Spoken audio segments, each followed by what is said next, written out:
I would now like to introduce Professor Deborah Cook, who probably doesn't need any further introduction following this morning's amazing plenary. She's a clinician at St. Joseph's Healthcare Hamilton, Distinguished Professor of Medicine, Clinical Epidemiology and Biostatistics at Master and Academic Chair of Critical Care, and she's going to tell us, I hope, whether or not PPIs reduce GI bleeding in ICU by revisiting stress ulcer prophylaxis. Thank you very much. Thank you, Mary. Hey, everybody. So, I don't have the answer, but we're going to discuss something really, really interesting and an old problem. As many of you know, it was the surgeons many years ago that who first identified this problem of ICU-acquired upper GI bleeding. And it was in case series, sort of level 5 evidence, observations, where all of the great ideas start as practitioners and investigators, where endoscopically documented erosive, superficial, quite diffuse ulceration was seen in critically ill patients of mixed etiology very frequently, and this bleeding that was induced was fatal often. And it was the fear of this that led to drugs to try to prevent this ulceration. So sent the stress ulcer prophylaxis, and as you know now, almost everybody receives agents, most commonly PPIs, to try to prevent this type of bleeding. So in approaching this, I thought a neat way to think about it is about risk, because so much of what we do in practice is about identifying risk stratifying patients, mitigating risk, etc.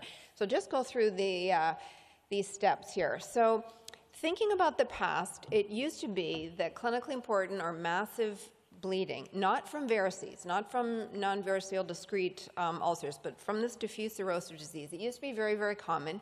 When I was in training, people were receiving not one, but 2 different drugs for prophylaxis, and tended to be antacids going down the nasogastric tube or the feeding tube, or sucralfate, which is a weak base, or H2 receptor antagonists, which were very, very dominant.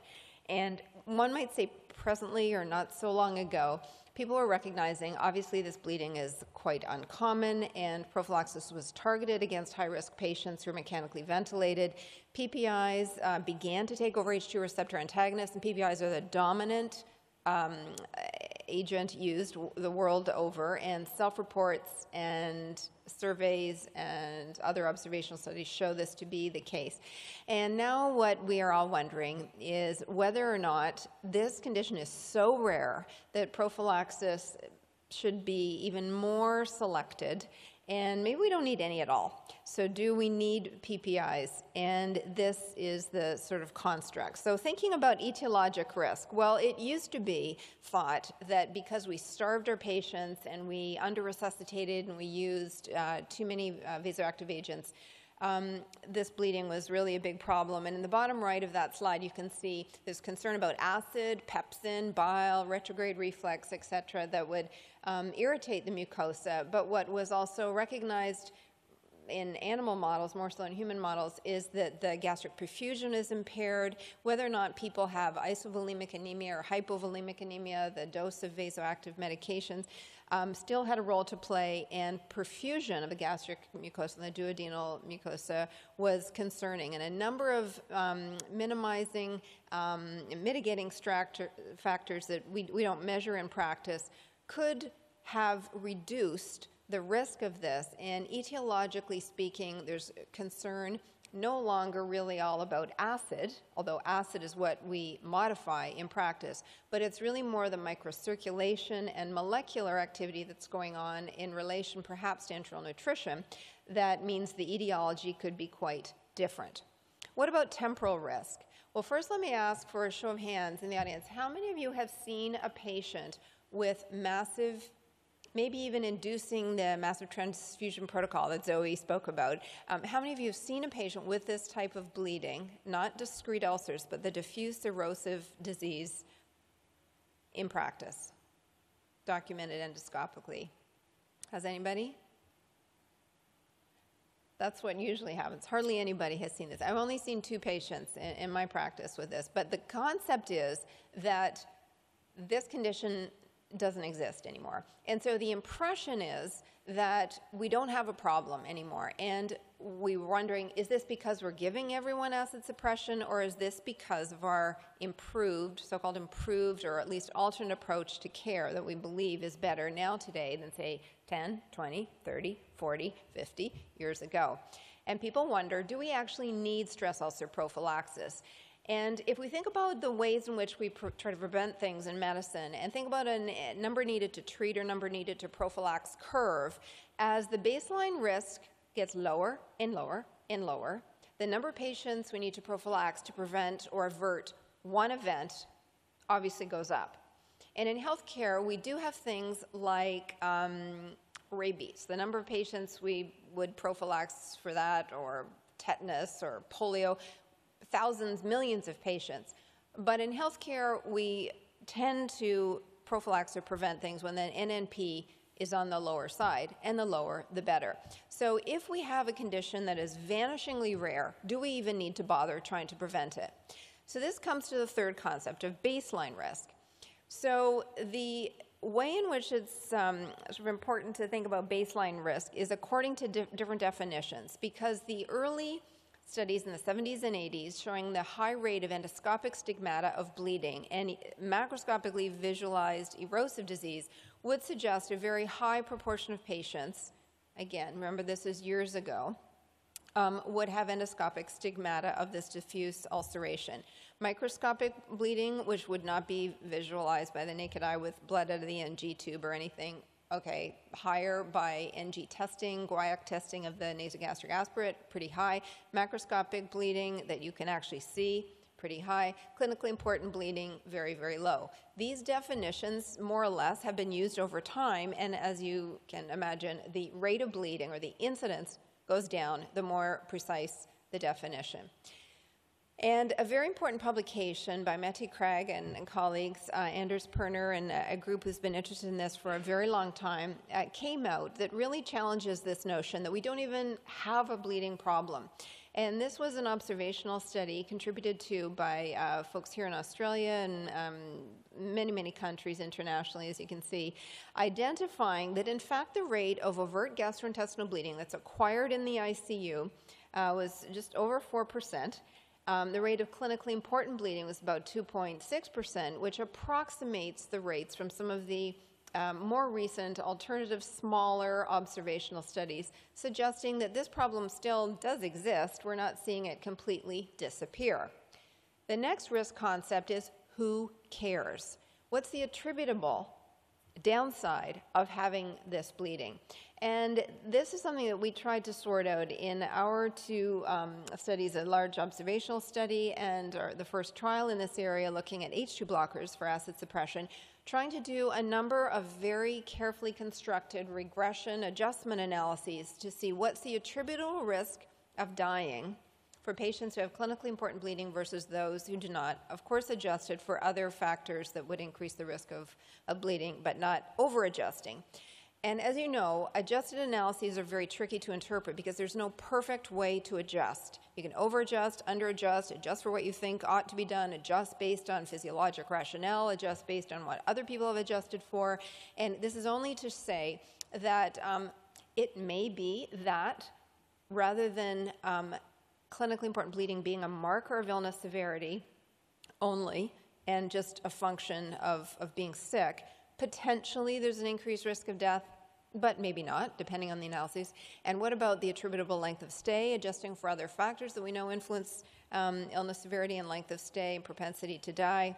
Okay, maybe there'll be an attributable extra few days in ICU for people who have clinically important bleeding. So this is just one approach to try to deal with the question of who cares. Does it matter? And through this additional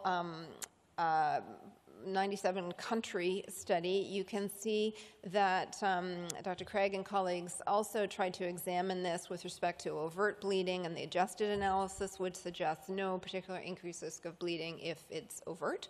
And what about ICU-acquired clinically important bleeding? Again, overlapping confidence limits, maybe some trends, but hard to say this is killing people. What about risk factors? Many, many, many studies looking at risk factors for this over the years. And one of the first big study of the Canadian Critical Care Trials Group was seeing this universal or two-drug prophylaxis approach, which sort of seemed crazy to us. Trying to identify, instead of universal prophylaxis, what about targeted prophylaxis, and identified patients who are likely to be mechanically ventilated for 48 hours or more, and those who have a coagulopathy who have odds ratios of 16 and 4 respectively, suggesting if we're going to prophylax, those could be the people to target. And even this risk factor phenomena over time has been transmogrified into now anyone who gets on a ventilator, and even anyone who needs mechanical ventilation support in the form of non-invasive ventilation in many parts of the world gets an acid suppressive agent.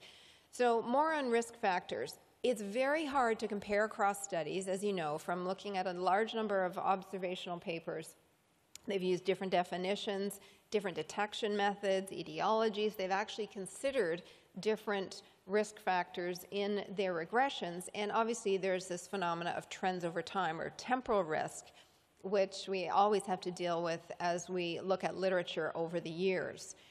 And if we think very generally about categories of risks, there could be acute illness conditions and slightly different etiologies, like maybe vagal stimulation, may be relevant to thermal injuries, very specific subgroups of patients. Obviously, various chronic conditions also are in play, and even new advanced life supports like ECMO.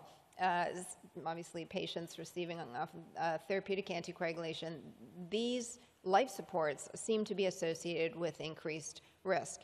In Dr. Craig's most recent multinational observation, you can see that there are a number of risk factors here, but just to sort of underscore how tricky this is, you'll see that acid suppression itself, on the penultimate line there, second from the bottom, is associated with increased risk of bleeding.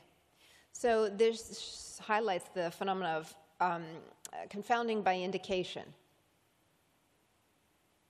And it's very, very hard to be too certain about these different risk factors, although they all will make sense, of course. So what about risk minimization? So this is where prophylaxis or prevention comes into play. The original and the larger trial in this area that we did in Canada showed, to our surprise, I have to say, that H2 blockers compared with sucralfate, which is this weak base that coats the lining of the stomach, was associated with a 50% reduction in clinically important bleeding, and this was statistically significant. But since then, there have been innumerable RCTs evaluating various stress ulcer prophylactic agents over time. And Walid Al-Hazani, who is from Saudi and now living in Canada, has been very interested in doing an international collaborative with Adam Dean and Simon and others so that we could try to collate all of the RCT data, acknowledging the temporality problem. And as you can see, this is about 7,200 patients. Network meta-analysis goes beyond comparing directly PPIs versus nothing, which might be our question today, but considers all different direct and indirect comparisons, which doesn't really achieve a greater truth necessarily, but it does allow for making inferences about indirect comparisons across a number of different studies. And it obviously increases the information base, but doesn't necessarily get us closer to truth. But it gives you some idea of the number of RCTs we've got in this field. And you'll see, you're all familiar with the forest plots, and increasingly, as Craig was pointing out, trial sequential analysis figures, and this is a SUCRA curve, which is a demonstration that of all the trials done over the years, it seems that for clinically important bleeding outcome, that PPIs seem to be most favorable, acknowledging there are no trials of PPIs compared with antacids down the feeding tube. But this looks at the totality of the possible relative risk reduction when it comes to clinically important bleeding against all these different interventions. And in a couple of weeks, we'll be hearing from the Danish-led group from about a great international study where the question was posed, does pantoprazole save lives in the ICU? And one thing that seems pretty clear from all the other RCTs that have been published is there isn't an impact on mortality when PPIs are used. And this then has fueled the question of whether or not we should bother.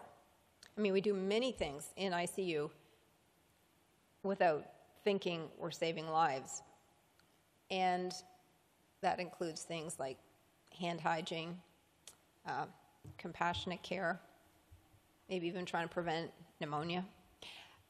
But this question is a big one for PPIs, and this 3,600 odd RCT is complete, and we're excited to hear the results of it in a couple weeks' time. So the question is not so much whether or not PPIs reduce bleeding, although that is the only reason we're prescribing them. But the question is about all the other things that PPIs might do and whether the benefits outweigh the risks, and whether, if there are benefits, are they worth the cost. So I'm not going to go over all of the observational studies that every week there's a study published on how acid suppression could be harmful in the short term, hospitalized patients, in the ICU, in the community, in the long term, and there's no end of possible problems associated with stress ulcer prophylaxis. In the ICU, the ones about which we're most concerned are pneumonia and C. diff, but you've probably also seen there's hypomagnesemia and all kinds of things that occur in our own backyard. But these are the key ones for us in the ICU. And if you consider PPIs versus placebo until the SUP-ICU trial is completed, it's actually a tiny literature base, 713 patients in 6 RCTs. And Adam and Marianne and colleagues have conducted and published the pop-up trial, which is beautiful, done here.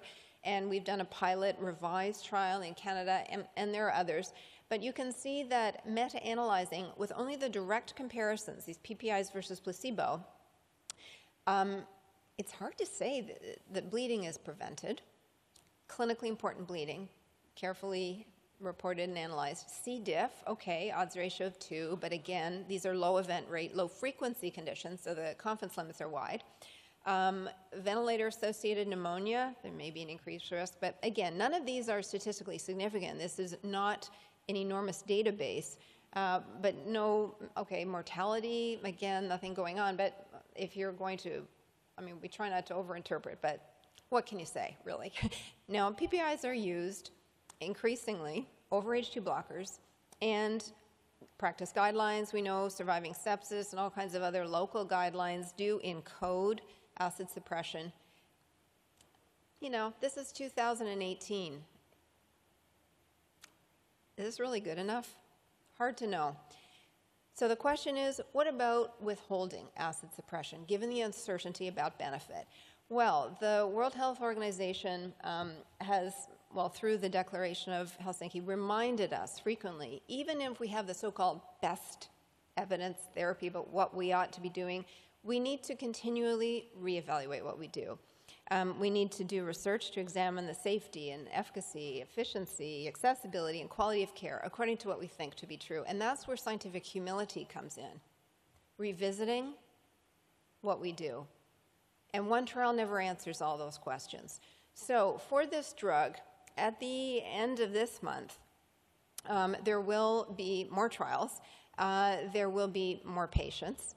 There still will be few events. And it's still going to be a question. Is it enough to confirm the ongoing adoption of acid suppression?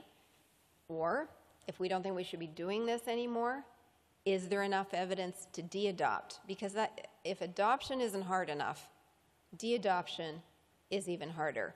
And so the concept of few events, few patients, and few trials raises this issue of the fragility index, which takes into account what if there were a few more bleeds in one group versus the other, a few more deaths in one group versus the other.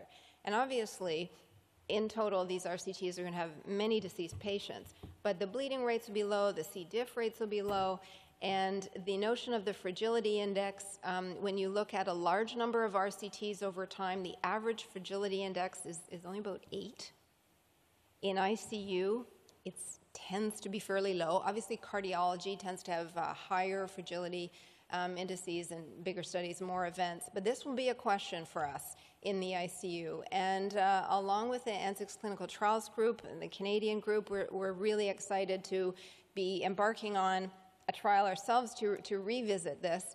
And we thought it would be wise to just wait and see what the next trial shows coming out later this month. It may rejig a little bit.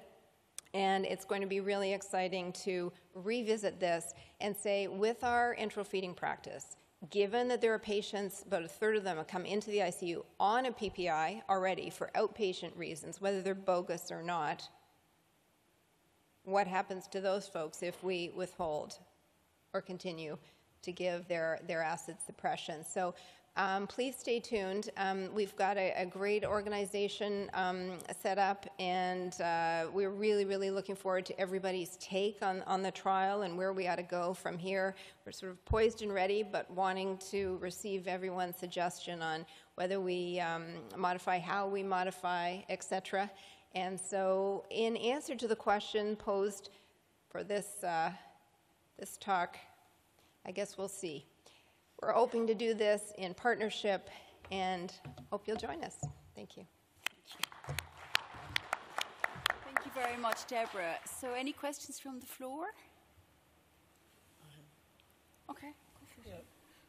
One of the issues that comes up is that a senior intensivist in our unit says that once you start feeding patients, you don't need anything. Is that, in your talk, there wasn't mention about feeding, but once you start feeding them, so early feeding and don't give them anything.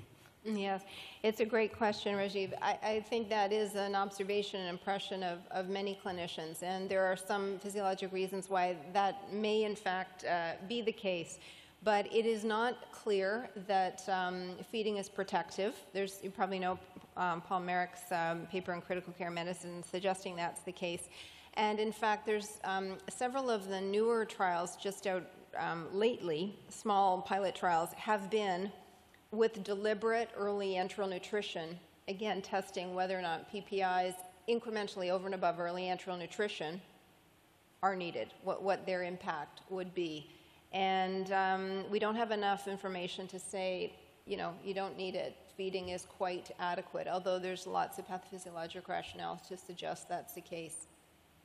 Hard to know. Could I just ask the hard question? What do you do in your practice? Well, in our practice, when we were doing the revised pilot trial, we were randomizing patients, acknowledging the equipoise, whether they're fed or not. And the trouble with feeding, as you know, is it's not an all or none kind of thing, and there's incremental feeds and target feeds and feeds on hold, et cetera, et cetera. So that's a moving target.